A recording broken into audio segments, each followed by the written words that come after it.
My name is Sam Keogh, and I'm from County Wicklow.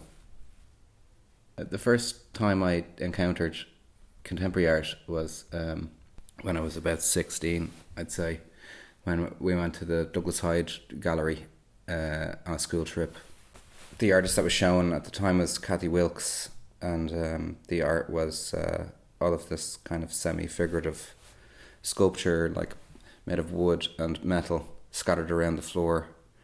That looked like maybe it was body parts, but also maybe it wasn't. And then there was other bits and pieces from her daily life, like the lid of a baby wipes box, because I think she'd just had a child, and like a belt sander, and there's all of this kind of, on first glance, quite random material and objects, but then when you looked at it, when you gave it time, these kind of poetic relationships began to form between them. But the more interest, I was totally confounded when I saw it. I didn't know what it was. I found it kind of confusing, but I was more interested in the reactions of some of my classmates. So there was like a bunch of kind of like jock alpha lads who I didn't particularly like, and they were really annoyed at having to look at this stuff and consider that it was artwork.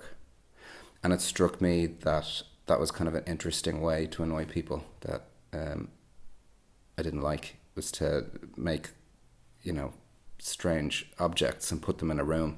That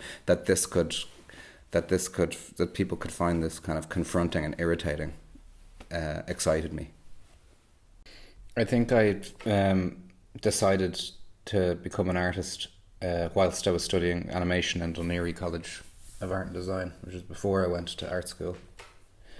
And it was a great course, but I left halfway through because it was going to lead me into making kids' TV shows or ads in an animation studio, which wasn't the job I wanted really. And actually I realised I didn't want a job at all. And deciding to try and become an artist was a way to never have to get a job. I make sculpture and collage, and I also write. And I bring those things together in the form of installations in which I'll do a performance. And the sculpture and the collage usually are kind of used or manipulated by me during the performance. Or the collage will often help me to remember the different parts of the script, which can be quite kind of detailed and dense.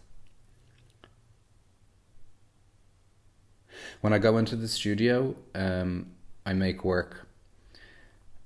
my own work, and I have an intimate relationship with the things I'm making, which I think is different from a job, which under capitalism usually means that you're selling your labor to someone else who's making more money out of it than you are. Making work in the studio doesn't necessarily make any money, and in fact it's often a waste of money and time because it doesn't necessarily produce anything useful. And the thing that you might end up making might be like a difficult question rather than an answer, or a problem rather than a solution. But for me, that's what gives art its political potential.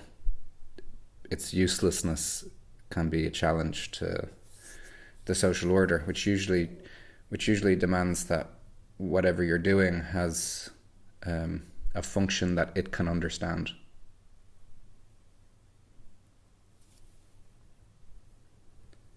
For me, making work usually starts when I become fixated on an image or a historical moment or a political movement or something which I might be reading about or I want to think about and investigate more. And then that usually happens in combination with wanting to make something physical or play with some material that I enjoy manipulating. And over the course of weeks or months or years, those two different things, the thinking and the making, start to affect each other or infect or pollute each other even. And the thinking and the making kind of change each other's shape until they hopefully create some new weird form, which I'll eventually decide is ready to be shown to people outside the studio, which is the moment that it becomes art.